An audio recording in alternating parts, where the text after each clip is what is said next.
So life works in mysterious ways, and it seems to be full of beautiful little coincidences. Wouldn't you agree, Isaac? Absolutely. So Alan texts us on Saturday or Friday to say he'll be in town on Saturday. We should hang out. He'll be downtown. And so I naturally heed the call. As you do when you need to heed something, yeah. And so I go there on Saturday, and he tells me when I get there, I meet him at where he works, at River North. He's not working, but he's there, just hanging out before we do something. And So he says, in theory, he's working. in theory, he's at work, but he's not working. Get it? Oh, I see what you mean. The place he works being called theory. Yeah, I'm sure they get that a lot. I'm sure they do. But I didn't even notice. Anyway,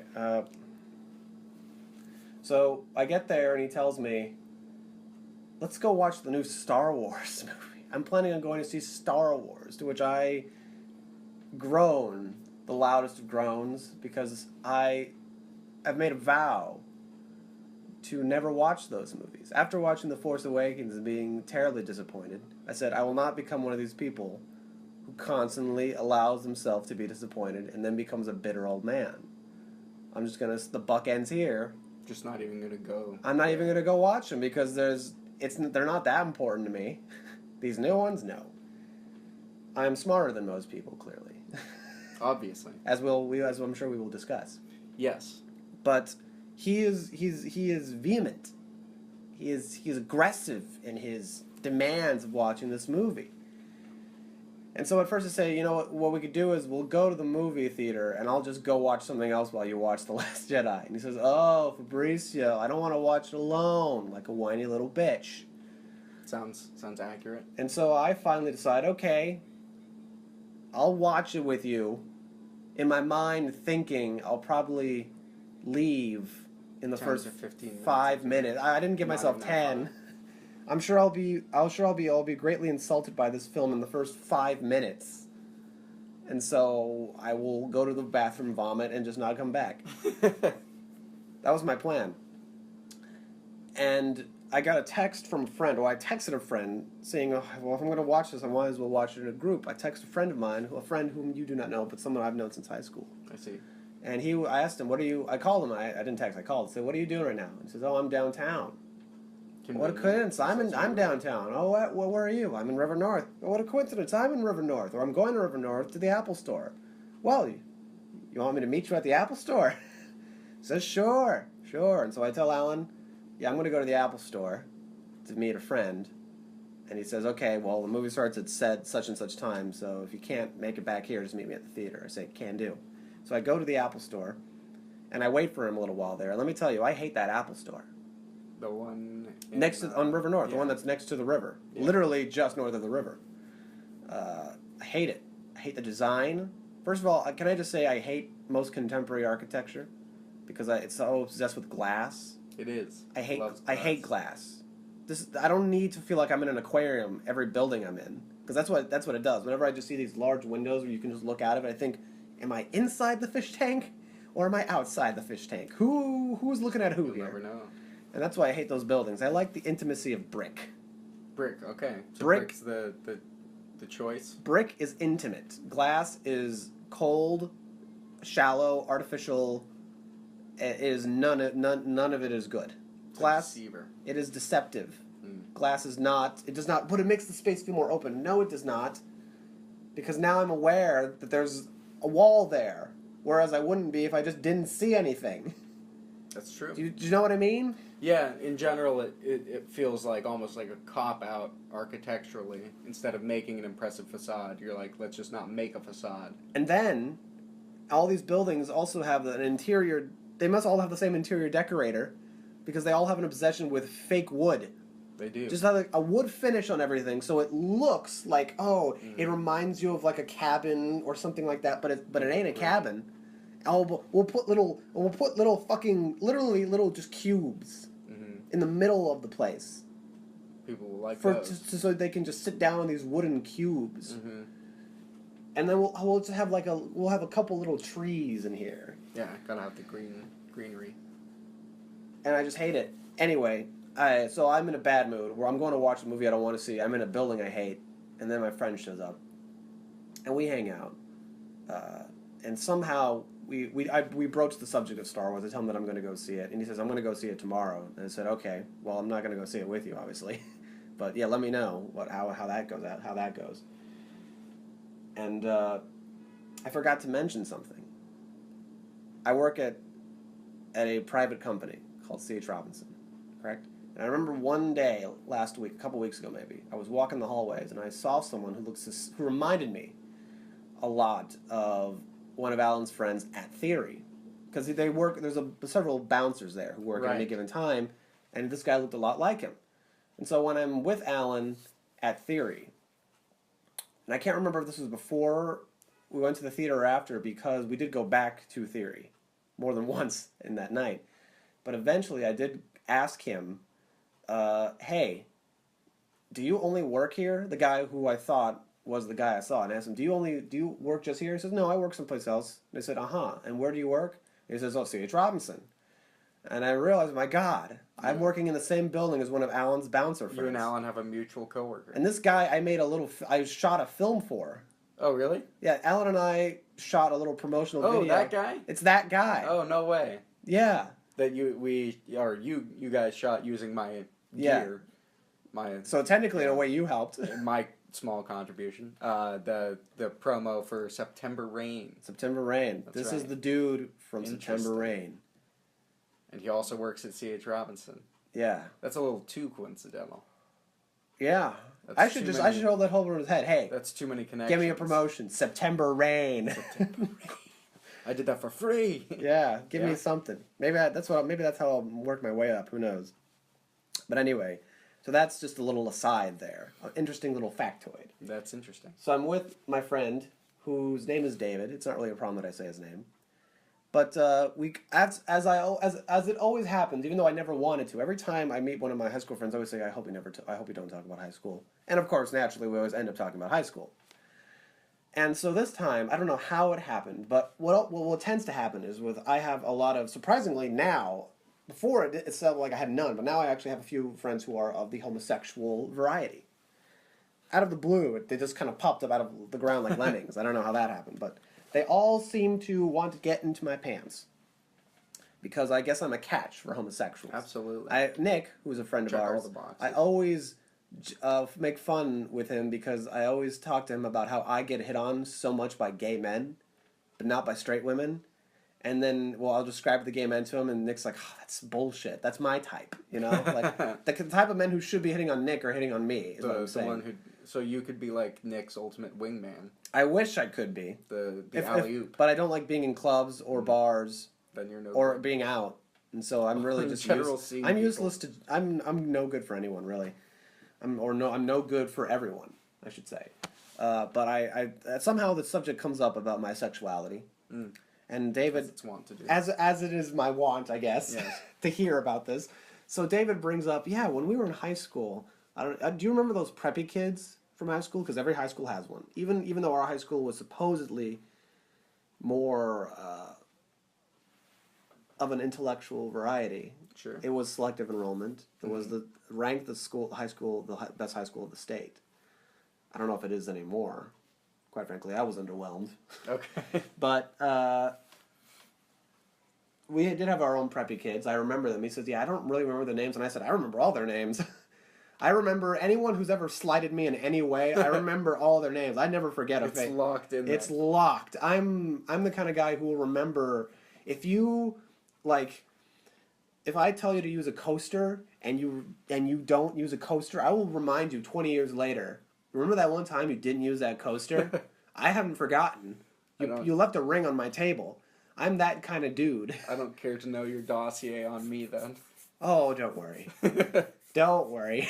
It'll come up at the least opportune moment. Yeah, like on your deathbed. Yeah. Let me go through the list of grievances. That's right. But, so I tell him, I said, I remember their names. It's this person and that person and that person. And he says, they would come up to me when we were in high school, and they would ask me if you were gay. And I looked at him and I said, what? Yeah, no, they asked me a lot, hey, is Fabricio gay? The guys would do it and the girls would do it. They all would ask me. And then I thought, oh, really? They were interested in if I was gay or not. And the first thought that flashed in my mind was, why didn't they? Well, I was mad. I instantly became grieved by this knowledge because it was the first time that I realized, quite naively of me, I'm sure most people know this who are in high school, but this was the first time I realized people probably talked about me behind my back. That's a safe assumption. I never really thought about it until then. I never thought about other people talking about me because first of all, I don't think I'm that interesting, so what's there to talk about? I feel like I'm an open book here. I feel like, yeah, I am. If you want to know anything, just ask. And so I looked at him and I said, why didn't they ask me? And he said, I don't know. They didn't, but they asked me. They asked you about my sexuality. Yeah, and also my sexuality. So they asked you about my sexuality and yours. Yeah, and what did you tell them? Well, I said that I didn't think you were gay. I mean, I didn't think so. It didn't seem apparent to me. Uh-huh. And then he said, well, has that changed? I said, no. I mean, it's still the same. And I told him, I'm really pissed right now. Not because they thought I was gay, because they clearly didn't ask me about it. Yeah. And so I asked him, so what else did they talk about me? Because there must have been other things. And he said, oh, I don't remember. Like I said, I have bad memory. I don't remember movies I've seen, And I thought, God damn it. So I'm going to ask one of my other high school friends about that, because now that pissed me off. You want to know what people say. Because I know people were talking about me. If they talked about me about one thing, they were talking about me about other things too. And actually, I knew that the high school gossip, like our high school had a woman who was a gossip. See, like the unofficial. Who knew all the things. Unofficial. But gossip. And it was funny because I didn't find out until 4 years into high school that she was considered. Okay. I was one of those kids who really was out of the loop on everything because I just didn't care. I generally did not care to know anyone else's personal information. I thought that was respectful and just unless they tell you themselves, there's no reason to find out. It's none of your business, kind of. So almost like a decent person, I guess. Almost. I guess it's the way I was raised. The way I was raised. No, yeah, same way. And dude, you just ultimately would hear too many conflicting things at a certain point. And you would think I don't care to investigate far enough to learn which one is correct. None of this really matters to me. None of this really affects me in any way. And so I didn't put any stock into anything anyone ever told me about anyone else. Because it's a silly thing to do. But now you're intrigued by...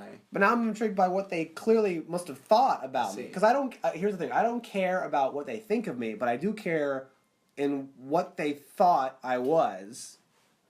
Because I'm curious to know. It'll be one of those moments of... What perception you gave people. Yeah, well, it's one of those moments where I'll be on the other side of the looking glass, where I'll be able to say, oh, so this is what I look like to other people. So clearly one of those things was gay. This is something that's plagued me my whole life. My whole life, people seem to... I just give off a gay vibe, which is like a curse. Because... And I say this with the most absolute knowledge of certainty. Not only am I not gay, I never will be, not even bisexual. Dick does not interest me in the slightest if it isn't my own. And so it's very unfortunate that a man without a single gay bone in his body, not even curious, I've never even been curious, even slightly, you have no idea, didn't experiment in college or any of that nonsense, didn't need to. Knew where I was at, yes. I don't even like watching porn with dudes in it, you know what I mean? It's like, I don't want to see dick. Terrible. I don't want to see another man's impressive penis. Make me feel bad about mine. We don't need that. It's a shame that such a man it attracts them like flies, like bees to honey. It's unfortunate. But anyway, so we talked. We said our goodbyes. We had a little good conversation. Also, I noted how at the Apple store there was so many Asians. Asians seem to love their Apple technology. And I asked because David was with his friend who was from Kuwait. So I asked them both, so why is it that Asians love technology? Why is it such a beacon to them? Well, because have you ever met a rich Asian or like a rich Arab?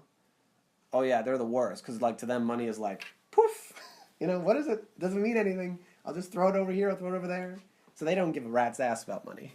I thought, oh, okay, that's why. Very shallow interpretation of an entire continent. Yeah, absolutely. Quite the generalization. I liked it. I like it. It suited me. I like the way you talk about them. Anyway, so we said our goodbyes, our adieus. I told him we'd hang out sometime this week. Mm-hmm. And hope he enjoys Star Wars. And I'll tell him if I did. Did you hear back from him regarding his reaction to Star Wars? Wait. All right. The story does not end. He's not done. Carry on. I go meet Alan at the theater. And he tells me, yeah, we're not going to watch Star Wars. And I immediately, my heart jumps inside. And I ask him, oh, Alan, pray tell, why can we not watch this movie? Well, the line's already formed. Ah, the line is formed. We did not foresee this. Yeah, didn't anticipate the line. Yeah, we did not anticipate the line to Star Wars. Which really only will be a problem the first couple of days. Then there will be no lines, of course, because nothing is that important. And I thought, oh, and so I said, we're not going to watch the movie? And he said, no, we're not going to watch the movie. I don't want to go through that hassle. Well, do you want to see if there's anything else you want to see? And then we checked, and he said, yeah, there's nothing here I'm really interested in. And I thought, okay, great. I guess we're not going to the movies. We're done. So we walked from there to Navy Pier. We just hung out at Navy Pier for a little while. It's not a bad place to hang out. Yeah. I've always liked Navy Pier. Winter Wonderland is going on there right now, by the way. Charming. Charming indeed. We walked from Winter Wonderland. We went back to Theory. This is probably when I asked the man from C.H. Robinson if he worked there. And then we went to Miller's. Beloved Miller's. And at Miller's, we had a meal, and we had a waitress. Her name was Amelia. Let me tell you something about Amelia. Please do. Well, first of all, I instantly noted her accent when first of all, I had never seen her before. So we did ask her, how long have you been working here? She says, about 2 years. Okay. I thought, Jesus. How we've never seen you? She says, I usually work nights. Because at the time we went there was like past 11. Gotcha. She says, I work nights. That's why. And I thought, okay, that's why we haven't seen her. We're not often there past 11, that's true. And so we got fed her food. And I asked her, what side of the pond are you from? And she says, I'm from Ireland. And I said, you're from Ireland. Oh, actually, I'm from Belfast. And then I thought, so that's Northern Ireland. Oh, okay, you're from Northern Ireland. Oh, okay. And so I asked her, how do Irish people feel about that nowadays? You know, Northern Ireland and Ireland proper. And so she gave a little speech. A spiel. Not a spiel. A spiel implies premeditation and a hint of malarkey. All right. I did not sense any malarkey in this. Felt sincere. It felt sincere. And while she was saying all this, I was sitting like this. Fabricio is looking charming and nodding. Charming and nodding is what I was doing. Bug-eyed. Bug-eyed. And And I'm sure it was apparent. I wasn't doing it deliberately. It was just naturally the way my body contorted, which is another way of how, again, I'm like an open book. I'm very obvious about what I'm thinking at any one moment, I feel. So when people ask me, what are you thinking at any given moment, I think, isn't it obvious? It's not. Apparently not to other people. It's really, really simple. Right now, it's like an episode of The Simpsons where you'll have the little Jack in the Box, and there's a monkey turning going doo-doo-doo-doo-doo-doo-doo-doo-doo-doo-doo. That's what's in my head right now. So it's really, there's no mystery here. But, so we have a little talk, and we eat and we leave, and I think to myself, we must make a point of coming back here at night. For her sake. So I may see Amelia yet again. So Isaac, whenever you want to hang out at night, let's go to Miller's to entertain my fancies. Your fancy of Amelia. Yeah, I'd be happy to do that. I miss Miller's. Yeah, when was the last time you went? It's been several months, many moons now. So we went back to Theory again. A third time? A third time that night. Good Lord. And at Theory, there were 2 Asian men who entered. Now, at this point, the club, the diner, the bar, club, whatever you want to call it, it's like a bar club, I guess. It changed its appearance somewhat because now there were fewer people who were actually just hanging out at the tables. The tables were kind of more pushed aside. There was more room. The environment was, how shall we say, more urban. Okay. That is very clubby. That is a very white man way of saying there were a lot of Okay. black people. Okay. Whenever a white person tells you it's very urban in here, they mean there's a lot of black people. Right. White people got really interesting code for shit. Let me tell you. And then comes in two Asian men. I want to say maybe Chinese or Japanese. Japanese, very likely. Okay. So they get into the club, and I noticed them instantly because I think it's the two Asians in the entire club. Everyone else, it's like 90% black, the other 9% is white, and then there's these two Asian men. Mm-hmm. They stand out. And so they get into the club, and they find their little corner. They get a table, and then the music is playing a variety of sampled hip-hop. Yeah, go check out what that cat is doing while I tell my story. Carry on. Oh, she's free. Carry on. It's just a rabbit. And so the two Asians, they as the music continues, they proceed to dance. They begin to dance. How did they dance? Oh, they dance spectacularly. Very well. There's a little bit of break dancing. There's a lot of movement. That's impressive. There's a lot of movement, that's for sure. They're doing a lot of things with their legs and their arms, and that's the rabbit. And it's really quite. It's hypnotic. The moment they start dancing, I can't look away. Okay. I tell Alan, "Do you see these two Asian men?" He keeps missing them for Christ's sake, and then eventually he sees them. But then, what happens is quite organically.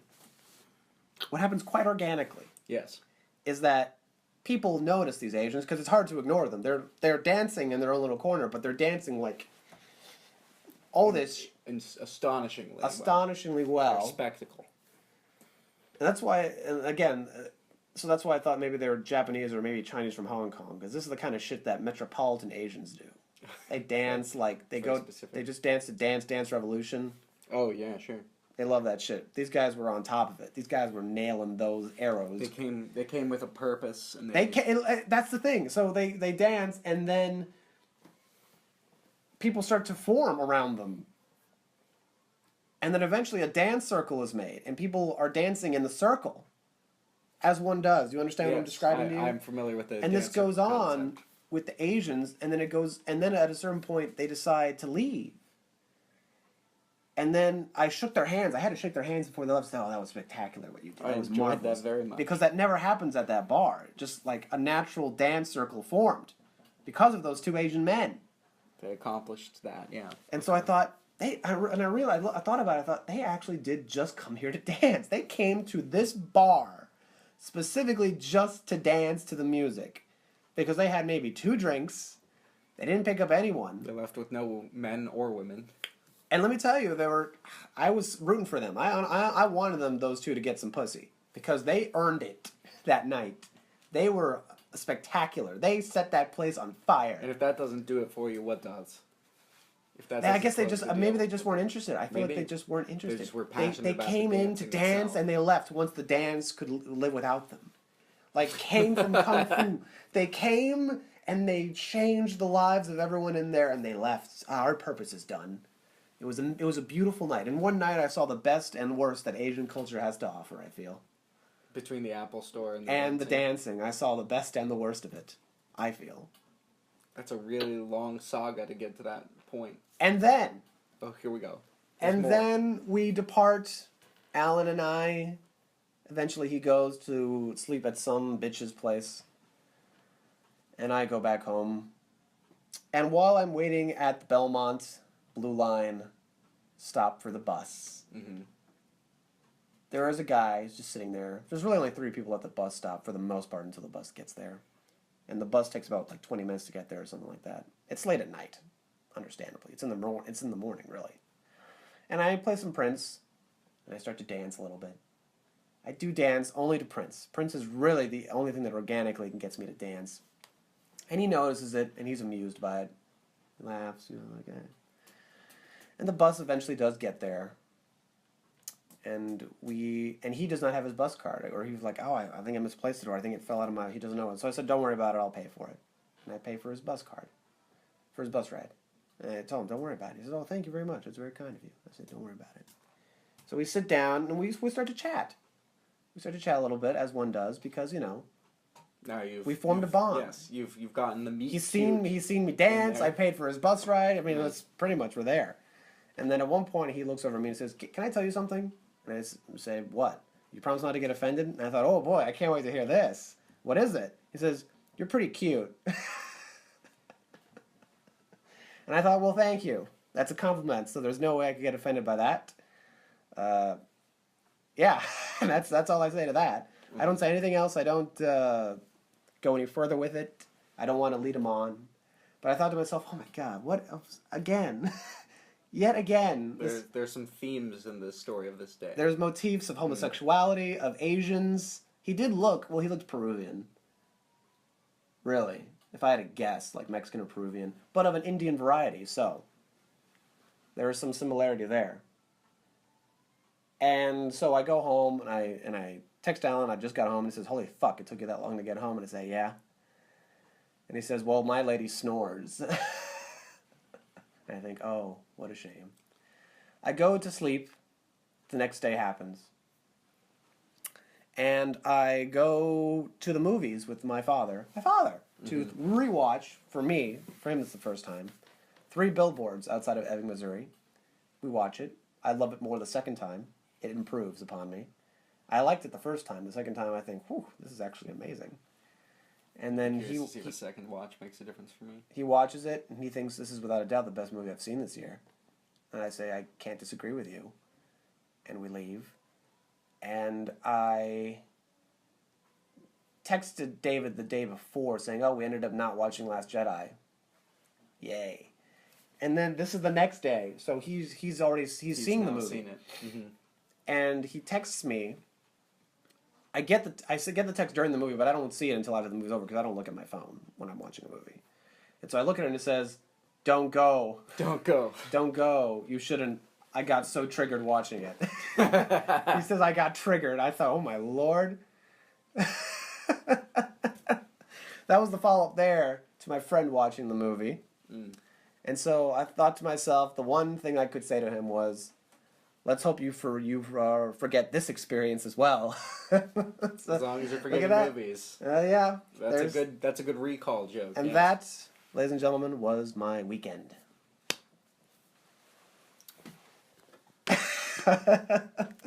And now at 27 and a half minutes, we should probably illuminate the fact that we are watching Gold Rush. The Gold Rush, directed by, starring, written by Charlie Chaplin. Yes. Music, original composition by Charlie Chaplin. Apparently, did it say that? Yeah, it did. Well, he did write the music of a lot of his film movies. I did not realize that. Yeah, he was a composer as well. He was very multi-talented, multifaceted. Well, someone once said about Charlie Chaplin, your camera angles in the movie aren't very interesting, and he says, well, they don't have to be. I'm interesting. And he is correct. Comedy lives in the wide shot. He's got that down. Well, yeah, I think it was actually Chaplin who said that in the first place. I believe that is his quote, yes. And let me tell you, that's kind of a stupid thing to say, but that's fine. Everyone's allowed one stupid, pretentious thing to say. When you're that good. Yeah, when you've built up that career and reputation. That's his second wife. Oh, really? He hated the bitch. But in this movie, they love each other. But here's a happy time. Aww. Oh, that doesn't look that charming. Yeah, look at that. He's been slighted. Isn't that great? So, obviously, one can't talk about Charlie Chaplin without talking about Star Wars. Yeah, of course. They go hand in hand. Well, really, there's no way when to you think about it like this, topics. Chaplin, when you think of Chaplin, you think of Lloyd, you think of Keaton. Mm-hmm. We watched a Harold Lloyd film last week. Although, when this one comes up, it'll seem like the same day we watched the two. That's true. But, so it'll be a double feature of silent comedy. Silent era double feature. And, look at Charlie. But, what am I going to say here? What was I going to say? Oh, yes. Well, when one thinks of Chaplin, one thinks of Lloyd, one thinks of Keaton, the silent comedians. And then one thinks of course, the greatest character to ever be inspired by them. Which is Jar Jar Binks. Of course. Jar Jar Binks. That's where I was going. Who is in the masterpiece that is The Phantom Menace, the psychological think piece that is Attack of the Clones, and the operatic masterpiece of Revenge of the Sith. Really, the character's in 3 masterpieces. Different kinds, but they're all masterpieces. And also, technically, in Return of the Jedi, for one sound. Is he? In the special editions, when at the end of the movie when they have the celebration, you pan to all the different places that are celebrating. When they go to Coruscant, or was it Naboo? I think it's Naboo or Coruscant. You hear someone go, "We are free!" Oh, wow. Yeah. It's great. I didn't realize he has an ultimate fate. Jar Jar! Jar Jar survives Technically the speaking, rule of the Empire. Technically speaking, doesn't have to be Jar Jar. It could just be any Gungan, right? But we know that. we know Jar Jar lived. He made it. Wow. He made it through the whole time. That was really the finale I wanted, was to know what happened to Jar Jar Binks, who was a character I was so heavily invested in. So I guess you got that. I got that. And you can be done with Star Wars there. I was done with Star Wars after I watched the original films. What if after I Episode rewatched 9 the prequels? features Jar Jar Binks? It won't. But what if it? It were won't. To? If it were to, would It you won't. go? And no, I won't. Again, you have no idea how conclusive those 6 movies are to me. Okay. Those movies are locked in. There's no need for any other ones. Now, I will say this. I say that there was no need for any other Star Wars movies. Those 6 tell a story with a beginning and an end. You have to agree on that. Absolutely. So there really is no need to continue that story. That being said, I know for a fact that George has said multiple times in different ways, when he originally wrote the first draft, he wrote a really fucking dense story with a lot of chapters to it. And that when he was interviewed by, I forget whom, but sometime in the early 80s he was interviewed about, I even read the book where this is featured. I think it's called what is that book even called? Lucas something. Not very clever title. But anyway, he goes through and he talks to him about he actually sees and reads the 12 treatments for 12 different films he has. Oh, really? Yes. And he talks about how, well, obviously, I think there was a disclosure agreement, so he didn't disclose all of the stuff, but he basically said, there were 12 treatments, and the first 3 were what would become the prequels. And then you have, the 3 other stories from 4 to 6, which were the movies that we saw, right. The originals. But then he said, the most interesting stuff I noticed was the ones from 7 to 9, where it was like Luke, Leia, and Han going off on their own adventures, doing other stuff, like getting older and stuff like that. And then another generation coming in, and then by the time we get into the later episodes, they become like old and wise, and they become the teachers to the younger generation. And even Luke said it in an interview around, when would it have been? Would it have been in 83? Where he even mentions in an interview, George said to me that Talking about Mark Hamill, yes. Mark Hamill. Mm-hmm. He says to Mark Hamill, Mark says in an interview, he says, George says to me, could you see yourself, into 20 years' time wanting to come back and do this? And he says, because, 20 to 30 years, roughly around the same time that Force Awakens was being made, around 2011, he says. Because I'm thinking that eventually, we might do another series of movies where you're, older and you're wiser and you're, teaching a younger generation of people. And he says, well, that's great, George. It's nice to know that I'll have a job into the new millennium. So clearly George was thinking about this. Absolutely. And it seems like George was probably going to do it. If he didn't sell Star Wars, he probably was going to make them. So, that being said, if George made 6 more Star Wars movies, I would not mind that. The difference between JJ and Rian and George, it's not even a question of taste or quality, even though George definitely has more of those 2 things in spades. The question becomes, well, JJ and Rian and JJ again, since he's directing number 9, right. They're not in it for the long ride. Because even though they're directing, say, one movie or writing the script for one movie, it'll continue on after them, and it continued before them. Because it's a committee now that's making this movie and saying, we need a new Star Wars film every year. Right. And so their stories really are incongruous. They don't matter because there's no finale to anything.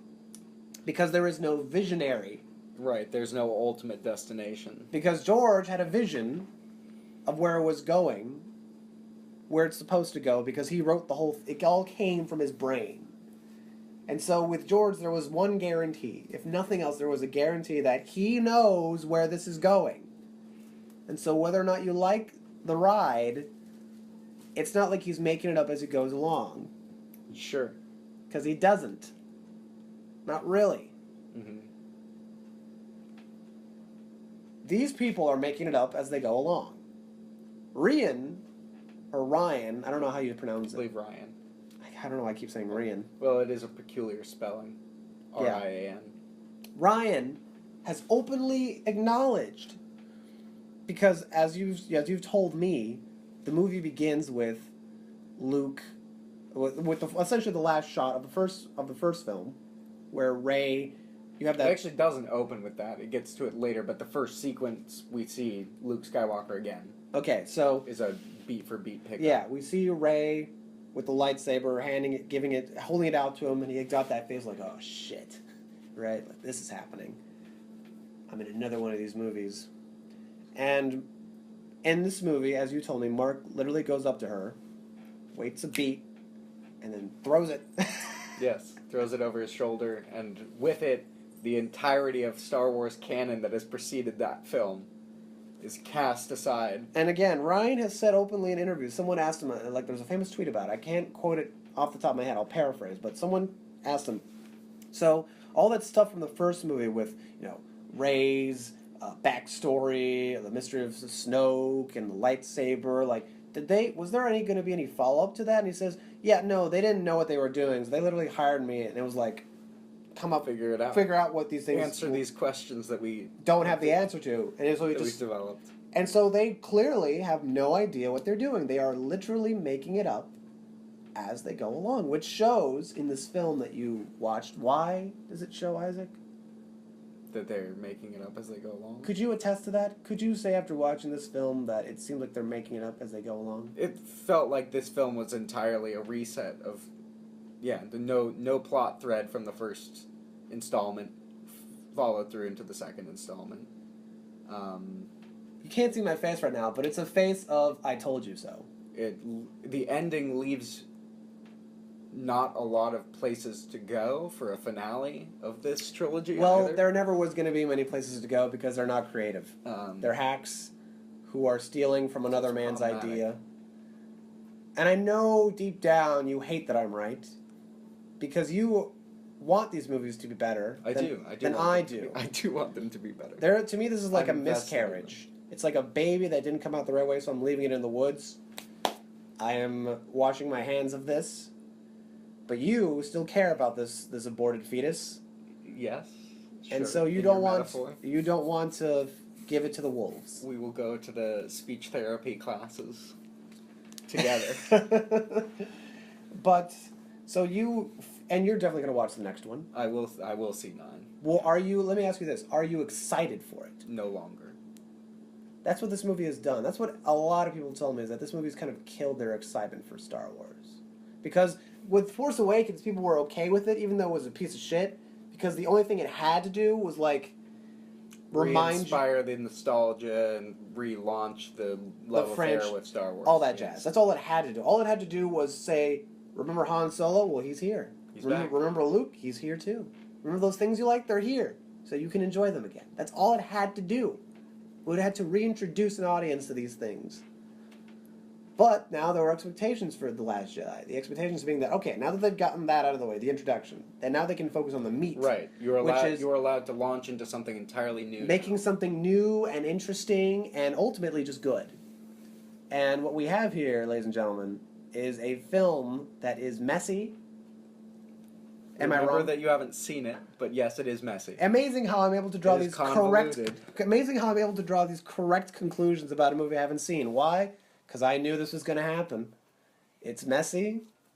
It has some interesting new ideas, but they're not well executed. And they don't follow their own new rules. He establishes new rules in the universe that aren't consistent within the singular film. And so it doesn't work as a Star Wars film in the classic sense. Right. And it's not very good as a Star Wars film in a different kind of sense. Yes, even if it was just a generic sci-fi film, it would have consistency issues. And what we now have is the complete denigration of a once beloved franchise into just another blockbuster franchise. It is now no different than any of the Marvel movies. No, it's not. And it is no different than Disney any Transformers. has made it very clear what their tone is, and they're like, these are going to be our movies. And so now Star Wars means nothing. She is now a common whore to be given off to the streets. And let me tell you something. Good. You people deserve this. You people That's what you get for snubbing the prequels. You people who pissed on George and said, oh, it would be so much better if you weren't involved. Oh, the best Star Wars movie is the one you didn't direct. When that's such a bullshit statement to make in the first place. Because he wrote it, and he edited it, and he produced it. Oh, but he didn't direct it, so I guess he wasn't creatively involved. Okay. He was on the set all the time, making sure things came out the way he wanted them to. But he didn't direct him. Every now and then he forgot to say cut. But that's why Irvin was there, to remind him. Okay, whatever. But you guys got what you wanted. You guys wanted new Star Wars that felt like old Star Wars that didn't have George involved. You got all three of those things. And all three of those things are balls. I wish you could see the vehemence in Fabricio's eyes. All three of those things are balls. As he reclaims his films vengeance. Are worthless. This is the revenge of the Sith right here. This is the real revenge. The revenge of George. George inside, but it's different for George because this is still his baby. So he's probably dying inside.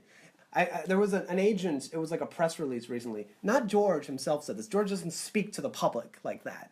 George is like Howard Hughes in that sense. He avoids the public. He's a private man. But his press agent said, oh, he thought it was a beautifully shot movie. Right. That's all. That's what he had to say about it. And I thought, really? Visually striking George, film. that's what George had to say about this movie? That's very telling. First of all, if you're telling the truth. B, I don't believe you that he said it in those exact words. I sincerely doubt it. But B, I also don't not believe for a second that he doesn't really think it's great. Because he said it with The Force Awakens. He said, oh, this is a retro movie. This is not what I would have done. This is exactly the movie that fans want to see. Don't you love it the way he phrases it? That is so passive-aggressive. That is brutal. And I remember when he said that, the movie hadn't been released yet, I hadn't seen it. I remember thinking, oh boy, I know what's happening. I know it's coming. And then I saw it, I thought, yep.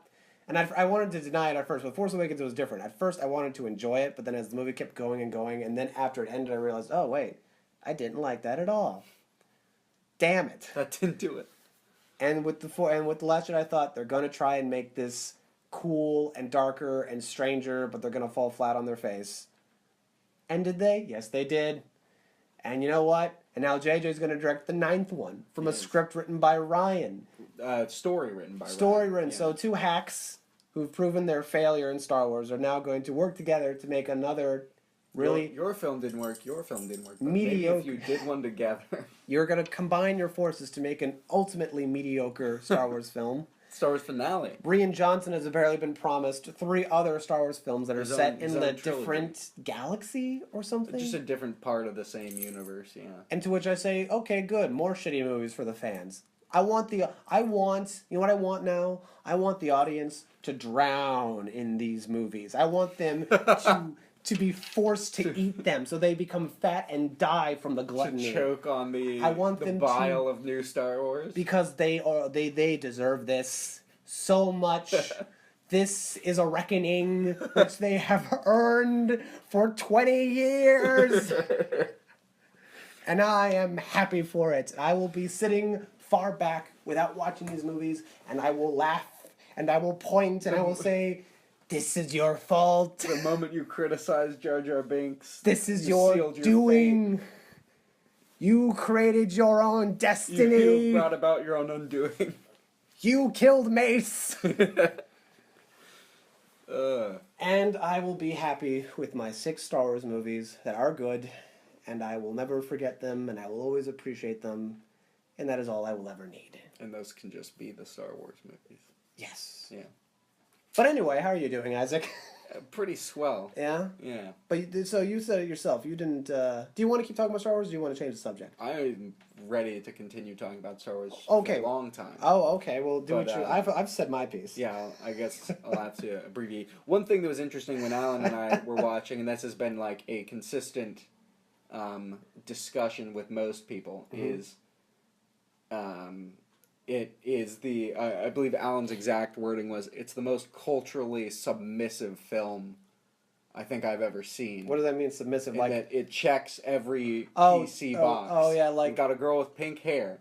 We've got Laura Dern. Yes, we've got. We got a senior citizen with pink hair. There you go. That's two things. We got African American rebel pilots. We got Asian rebel pilots. We got a new female Asian. But then doesn't she die? No, she does not. Who dies? Laura Dern dies. Doesn't someone else die? No. A lot of people die in this movie. From what I heard. So there's the Admiral Akbar dies. Admiral Akbar does die. Snoke dies. Very sadly. Very Oh yeah, unceremonious. They didn't make a joke out of that too, or like there was a beam coming right at their ship, and they go, "It's a trap." That would have been a better way to go. That would have been a kind of funny way to go. That would have been a good way to go. I also heard that this movie has a lot of that classic Marvel humor. Yes. And it doesn't work at all. It absolutely forgets where it is. Apparently, or just doesn't care where it is. Right, there are phones in Star Wars now. Essentially, imagine you're watching Lord of the Rings, and Bilbo asks Frodo if he and his girlfriend are going to go for soft serve ice cream later. And you're like, what the where are you? You're in the wrong universe. What is happening? This is not Middle Earth. I didn't realize I was watching an episode of Scrubs. I thought I was watching I can't do this all on my own. And then you see the flashes from Poe to Ray. Yeah. Because I know that I know Superman. Exactly. It ends with the corpse of Luke. Anyway, so yeah. Oh, right, Luke dies. Luke dies, but in the dumbest way possible. Yeah. He dies essentially. He essentially kills himself in a way. Yes. Because he drains himself of energy for ultimately nothing little to no function. So he kind of dies arbitrarily. Yes. If they wanted, again, because it seems like with every one of these movies, they're going to kill off one of the, which is ironic because Carrie's the last one, and she's the other one who is dead. Yes. In real life. Okay, that's a huge irritant I have. You haven't seen the film, but I assume you know about her Mary Poppins scene. I've heard. Okay, so this has apparently become a meme that I haven't seen the meme yet because I don't really give a rat's ass. Again, when I avoid Star Wars, I do it completely. But apparently, I saw the Red Letter Media review of this movie, and they brought it up. How there's a scene where she gets blown out of a spaceship, yes, and then she goes right back to the point where she starts. She drags herself using the Force through space from, she's floating off in space, freezing to death, but uses the Force to drag herself in almost if you do a shot-by-shot of, Mary Poppins coming down with her umbrella, it's and, Carrie Fisher's, trajectory... It's the just same. Force pulling herself. They're like a match. Maybe he was making a reference. Maybe Ryan was making a visual reference to Mary Poppins. Maybe Disney was like, hey, we're thinking about doing that Mary Poppins Returns movie. You want to hype it up by maybe throwing in an homage somewhere? Yeah, this is clearly all deliberate. Okay, so first of all, I can't understand why you would choose to do that because it's pointless and ridiculous. I guess the only idea I can come up with is that they wanted to show how she actually can use the Force. Right. Yes. There are less ridiculous ways. Well, I suppose it turns out she's been holding out on us because she can, not only can she use the Force, she can do things with the Force that are unheard of in 7 previous movies. And now she's unhinted dead. To in and 7 now she's dead, so movies. We won't be able to see those things. So here's my irritation with it. This thing. There's a lot of irritations with it, but not only is that ridiculous, but I cannot imagine being in the room when they're discussing their secret when they're meeting. seeing the sequence. They're seeing a rough cut of it. Even before that, they've shot it. Let's say, and they're looking at the early footage. into post production. They've just they've finally decided we're gonna have the this bitch looks like Mary Poppins. We're gonna have the meeting of the 5 families to discuss what we're gonna do about Carrie Fisher's death. Yeah. And you have this scene in which you're teasing the audience about whether or not she's dead already because you give her this moment that would feasibly kill anything. Yeah. And you give her she has it's a gorgeous shot of her floating through space and she's starting to freeze. It's very emotional, especially in light of the actual events. Yeah. And then it's completely ruined when she does something that feels like it's out of a cartoon. Yeah. So I can not imagine you choosing to do it in the first place, but even more so than that, I can't imagine you all sitting in a room, almost being handed albeit oh, you're right, there it is, albeit unfortunate, given a chance to rethink that scene and be like, you know what, maybe she doesn't fly through space like Mary Poppins, maybe we give her this beautiful moment, and we're like, wow, that actually kind of worked out for like giving her a beautiful send off, but instead you chose the most ridiculous. Okay, and then like it would be another thing if she came back and had another story plot element. She comes back and does nothing and is in a coma for 40 more minutes of the movie, and then at the end is like, I'm not leading anymore. Follow that guy. Oh, Poe Dameron, who becomes the leader. Who's the new leader. It would have made more sense function if they just... in the movie is nothing. Zero after the point where you could have found a way to transition her more aptly out of the universe. That's something else they mentioned in the Red Letter Media review, is that everyone in this movie fails at everything they do. This movie is a movie about failures. Because everyone tries to do something and they all can't. They all attempt to do things and they all fail. That's true. Yeah, so successful. what they referenced, and I thought that's why I thought the Asian character died, was that there's this part where like Finn is gonna go, like there's a laser beam, it's going to like kill them, and he's like he's shooting it, so he's flying a ship right at it. Yes, he'd sacrifice himself, but then the Asian chick, literally almost there. But then the Asian bitch does the dumbest thing ever. Where she rams him so that she risking both of their lives, so that she can get in front of the laser. Just so that he doesn't run into it and kill himself. That's why she does it. And she says something about love. Yes. The line is, we're not going to win by fighting the people we hate. We're going to win by saving the people we love. That's the line. In a better movie, that wouldn't seem so corny. It wouldn't. In Star Wars, corny would be good. It also would feel better if this ain't Star Wars. If the entire purpose of why that man is flying into the cannon is to save the people he loves. Yeah, so you're really just doing. So really, you negated his act of sacrifice, and B, did you not think that you might maybe kill him by ramming your two old rusty vehicles going? Who knows how many, like what light speed? How many kilometers? Whatever space unit per hour, or space time unit. Yeah, it's a ridiculous premise, and it just does not follow its own rules. And another very irritating, and again, feels just like it's going to be a tie-in thing. Yeah. I don't know if they talk about the gold Han Solo's gold dice. Oh god, this movie is so sad. This movie, which was actually a comedic masterpiece, is really sad. It's actually sad. But what you're describing is just pathetic. But yeah, go ahead. So Han Solo, apparently Luke gives Leia some dice from the Han. Luke gives Leia some dice from the Millennium Falcon, which have never appeared.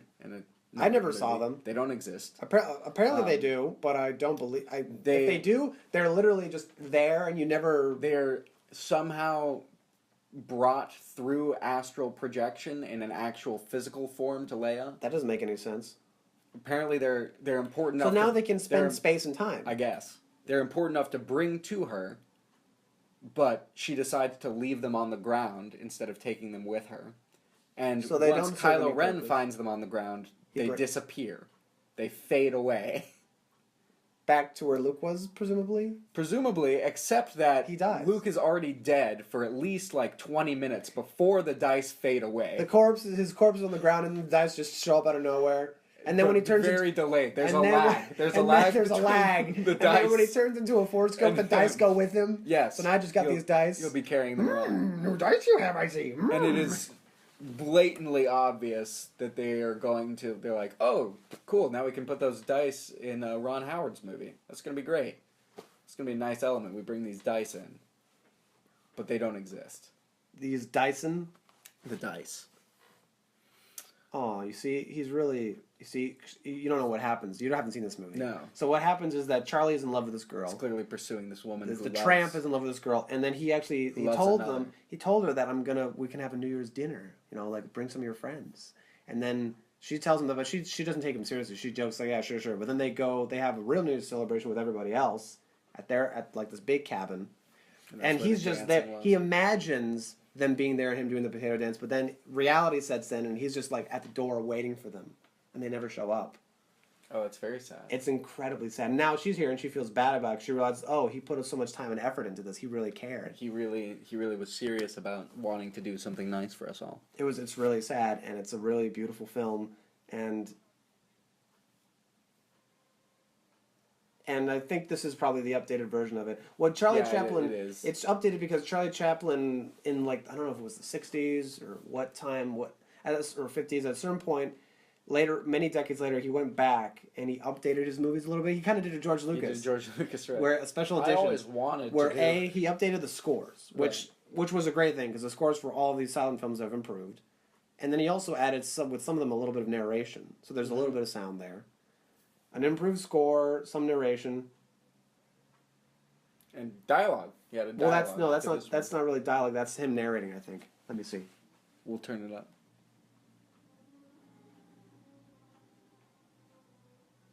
Yeah, it was just narration. Right. Just narration. It's kind of like a weird hybrid of the two, actually. Yeah, that's Chaplin's voice, though. Yeah, Chaplin's doing the sound. Yeah, but yeah, it's a great movie. In any version, it's beautiful. And there's Charlie.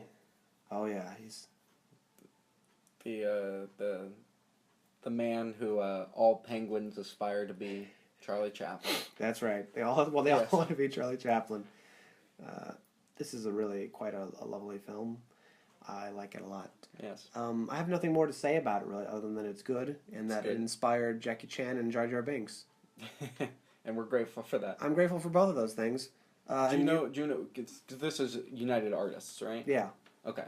So this is, do you know if it's pre or post his 2-month stint in Chicago? Well, this must be post. Post? This is definitely post. Yeah, well, United Artists was formed in Hollywood. Oh, really? Yeah. No, I thought they were... He's one of the founding members of Hollywood United Artists. I didn't know that. Yeah, he's one of the founding members of it, along with, what's that bitch's name? Mary Pickford, and what's that dude's name? The action star from the silent era. Douglas Fairbanks. Okay. Yeah, they founded United Artists. I did not know that. Yeah. Despite being a largely dissolved... Well, now they don't... corporation. Yeah, now it doesn't mean They still much. have their hands in a lot of pies. Yeah. Like, interest-wise. Yeah, or rather, a lot of hands are in their pie. Uh-huh. One could say. Sure, yeah, that's probably a better way. One could say that as well.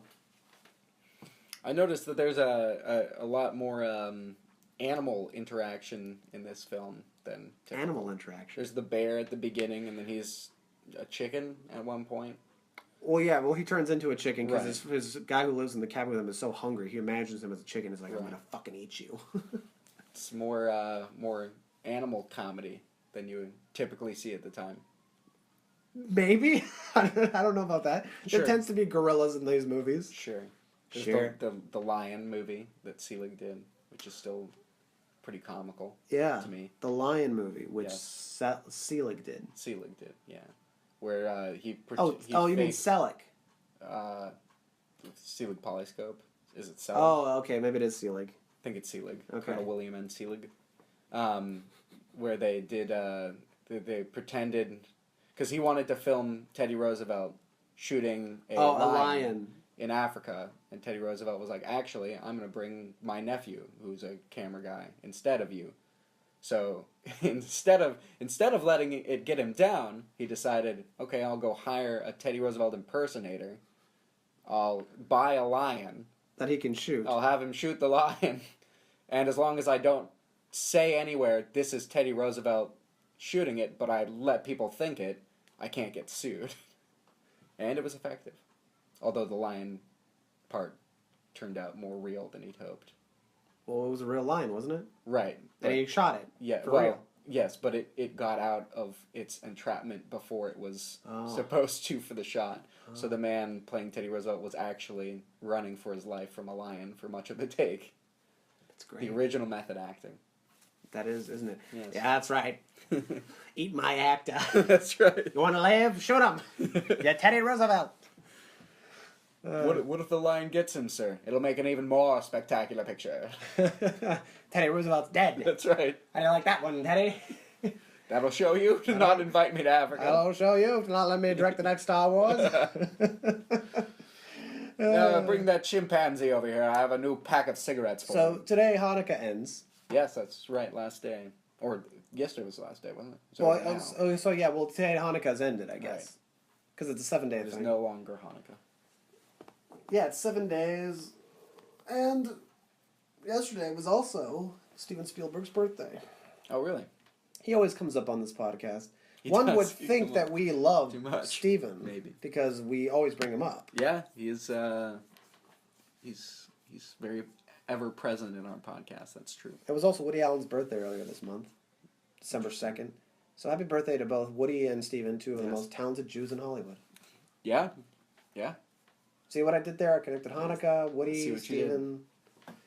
We could talk more about Woody Allen, but we'll save that for next week. Yes, we've got plenty of time for that. Where I've literally finished. I've just about finished reading the book. Perfect. Well, then finish it for next week. I've got quite a few excerpts to read from that I think would be interesting for a variety of reasons, and we could just talk about Woody Allen in general and why you haven't seen like 90% of his filmography. Most of his work. Because before we were planning on doing this one, when we wanted to do a Woody Allen movie, I literally went through every movie he'd done. And I asked you, have you seen this movie? Have you seen this movie? Have you seen this movie? And you said, so many no's. No. I think four were yeses ultimately. Ultimately 4 films. Annie Hall, Cafe Society. Midnight in Paris. And Midsummer Night's Sex Comedy. What an interesting 4 films. 3 of them are comedies. Technically. And one of them is Cafe Society. Mm-hmm. Which is not a comedy. It's too depressing to be a comedy. It's a pretty depressing movie, would you say? Would you agree that that's a depressing movie? Sure. Ultimately, I think most of his movies are depressing. Yeah, because he has a depressing outlook on life. I'd say that's why Midnight in Paris has always stood out for me, because it feels the least... Because it ends... Technically, it has a happy ending. Yes, exactly. He makes movies with happy endings. It ends with hope and contentment. Sure, the one you were describing to me sounds interesting. Broadway Danny Rose. Yes. Hannah and Her Sisters also. Actually, it's funny, because Hannah and Her Sisters originally had a really depressing ending, and then... That's the one I think you were telling me about, right? In IHOP? No, I was telling you about Broadway Danny Rose. Oh, okay. Carry on. But the one, Hannah and Her Sisters originally had a depressing ending, but I think it was like his sister, who was like his producer as well, or someone close to him said, Woody, this is too much. You can't expect an audience to go with you on this one. You gotta lighten it up, though. That ending is too dark. And so he changed it. And he made it a much nicer, much happier ending than it originally was going to be. And the movie works because of it. And it's better. It is a better movie. I don't even know what his original ending would have been. I don't know what changed, how different it would have been, but I can imagine. Just like the place he would take it to. I can imagine the places he would want to take it to, yeah. And he's made other movies that are depressing, so like Cafe Society, right, or Blue Jasmine, which you haven't seen. I have not. Yeah, it's interesting watching this, like watching all the gags and then just seeing like the other places they've made their way into. This is clearly rehashed in, pretty blatantly rehashed in the 4th Pirates of the Caribbean film. If you remember that scene with the yes, ship. I remember the 4th Pirates of the Caribbean movie. I hoped that you would. I guess you don't. There's a gag with obviously Johnny Depp and I forget who the other person is, but is it Javier Bardem or is that the 5th? No, that's the most recent one. It's I think it's Jeffrey Rush again. Oh. If I remember correctly. And they yes. That's my Jeffrey Rush. That's a very accurate Jeffrey Rush. Yeah, they have this. Jeffrey Rush is in the room, everyone. This exact same gag, but a ship, an erect ship, as opposed to a. Wasn't that in the 3rd one? Teetering on the edge. No, that's also. They do something similar in the 3rd one, yeah. Where they intentionally tip their ship over. But yeah. Jack, what are you doing, Jack? Well, I've got to get the ship over. You didn't see the 5th one, right? I didn't see the 4th one, so no. I didn't see the 5th one. Which one is the 5th one? Is that the one with Javier Bardem? That is Javier Bardem, yes. It is pretty. Has got to be pretty up there for like the most phoned-in performance from Johnny Depp. From Johnny Depp, it's very interesting to like look at like the introduction shot of like the first film in that series and the most recent film in the series. Yeah, because the first time obviously he's standing proud on his one of the greatest entrances of a character of all time. Absolutely pitch perfect. And the 5th film, it opens, he's passed out drunk in a safe, cuddling a bag of money. And that's the first shot we see of him. And it seems like he never really, as a character, as an actor, as a presence. Is Just that never movie- really sobers up. Is that for the movie rest of also the directed by film. Gore Verbinski? No, maybe. I I don't think think he so. directed I think the he first just did three. the first three. Which are the only three you need to see. I agree. I'm going to be honest. Again, part of it, maybe it's because I'm a misogynist, I'm a masochist, I'm a woman hater, whatever you want to say, but I feel really bad for Johnny Depp. Okay. I feel like his career has gone the way of the dogs. Really? And he's a talented man. I don't feel like his career has really faltered that terribly much. Well, in terms of maybe money, he's making money when he makes a movie like this. Not as much as he used to, because his films can't be as successful, but I think, this is the guy who was Ed Wood. This is Edward Scissorhands. He was Ed Wood and Edward Scissorhands. That's true. This is a guy who's given us some of the most iconic performances of a generation. What's Certainly of in the book our report? generation. Mm-hmm. And this is the shit he's doing now. He's achieved transcendence in the worst way. Just like in his film Transcendence. Where he achieves transcendence, Right. yes. That's where that's literally every time I say that, I quote, whenever I want to say something bad about someone, like that they've gone to shit or the movie's tanked, I always say this thing achieved transcendence, because that movie was a failure on all fronts. Yeah, which is a shame, because Johnny Depp is a talented dude. I think I don't know about you, but I think he's a really great actor. He's a talented actor, I agree. And he was a teen heartthrob who went to like a superstar, who was a great actor, and now he's whatever. He's like gone the way of Nicolas Cage. He's kind of a joke. Not as much as Nicolas Cage, but he's still a joke. I mean, yeah, he's still doing big franchises. He's fine financially. He's going to be in the next status-wise. Fantastic Beasts movie. That's right. Which everyone is up in arms about. They're up in arms? Everyone who's a woman who likes Harry Potter. Why are they up in arms? Because Johnny Depp's a wife beater. Sure, right. Yes, that problem. But, then I think, if you took every man who ever had an inkling of wanting to hit his wife, for whatever reason, you put him in a room and you decided to just get rid of him, you'd have like 3 guys left, and they'd all be fags. Oh my God.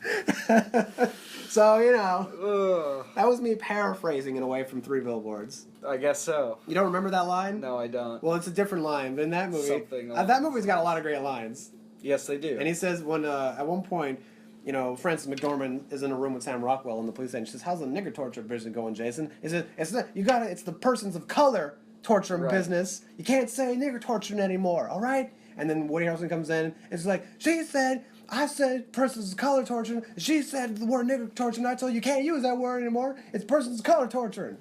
Right, Chief? I think I can handle this on my own from here on, Why don't you Jason. step Why don't outside? Right. And then she just looks at Woody Harrelson, and he looks back at her and he says, if you got rid of every cop who had at least even minor racist inklings, you would have 3 cops left. They'd all hate the fags. So that's right. What are you gonna do? I do remember that line. So that's kind of what I just did there. Yeah. But it's true though about the say cops. so. But and also what I'm saying. If you say so. Because let me put I don't mean to justify hitting anyone. Like, violence in general is not something I like, believe it or not. It's not condoned. No, but there are some times people don't realize how cruel a woman can be to a guy without ever having to hit him. Because let me put it like this: if a woman ever did this to you or slapped you, you probably wouldn't slap back because it doesn't hurt. It's not like you can physically hurt me that much. No offense, sister. Irritation. It's a nuisance. I can just do this I can put my hand on your head and go like this, and it's done. Keep you at arm's length. Really. But women can be very cruel to men, just like this movie shows, in other ways, in psychological ways, in ways that where men are much more vulnerable. The emotional torment. Men are very sensitive in a way that women aren't, because women are very emotionally intuitive. Sure. And so they're much more, I want to say, connected to their emotions. They don't repress them the way men do. Willing to reveal and share their And so when you poke a man like that, he can unravel very quickly. And so there are very simple ways. So let's say, for example, because men are very insecure about just about everything. They need constant affirmation about all things. Really. I'm sure your wife would agree with me. And I love the way you smiled uncomfortably there. Please don't bring up my wife. But so picture the scenario: a man is with a woman. They have sex. They do the deed. It doesn't take very long. Beast with two backs. To be honest, oftentimes it doesn't take very long. Sure. If we're going to be honest with ourselves. Sure. Not as often. It's not as long as we'd like it to be. At least we always think, oh, that was it. Guy does his thing, and girl says that was it. That's it. And she's kind of disappointed. She's fed up with this lack of sexual attention, and she says something along the lines of, "Well, the last man I had, the last guy I had, let me tell you, he could please me just right, and he actually had a big dick." And so at that moment, I wouldn't blame a guy for smacking a bitch. It's like, why would you say that? That's the line for you? The line, well, it's not the line for me. I wouldn't be offended by that, because I'm sure you have been with a guy with a bigger dick. Like, wow, thank you for the insight. The constructive feedback. But, again, another guy less in control of his emotions, because, again, it's something... For me, it's not as hard because I'm more feminine in the sense that I am more in touch with my emotions. I don't repress them as much, so things don't offend me nearly as much. Maybe you'll disagree with me on that. Sure. Okay, I guess you'll disagree with me. No, sure. I'll let you have that. You can have that. And so it's I don't get offended as easily by these things, especially things when it comes to sex. It's hard to get offended by stuff like that. But most men, other men who are not myself, would. And in a moment of pure anger, in a moment of passion, as we like to say, a moment of passion, your left hand connects with her left cheek, and, afterwards you regret it. You think, oh, I'm real sorry about that. I didn't mean to do that. But you didn't have to talk about my penis in regards to other men. I would hear that story and I would say, you know what? I think it's justified. Because the amount of physical pain you gave her was about as much, or if not less, than the mental pain she just gave you. So, yeah, all right. And people talk about all the time these days about psychological trauma, mental trauma. No one ever talks about the way women traumatize men. The red mark on but the they cheek do. Will fade soon. But they the do. The black mark on my soul will be here for years. That's right. Yeah. And on that note... This movie's over? Fini. Oh, okay, so I guess we'll just end on the note that... So we'll end on... women beating is okay. Again, I'll think of a new excuse this week to tell my father-in-law why he can't listen to the podcast. But yeah, that's been another interesting Just end it. This background noise. Goodbye.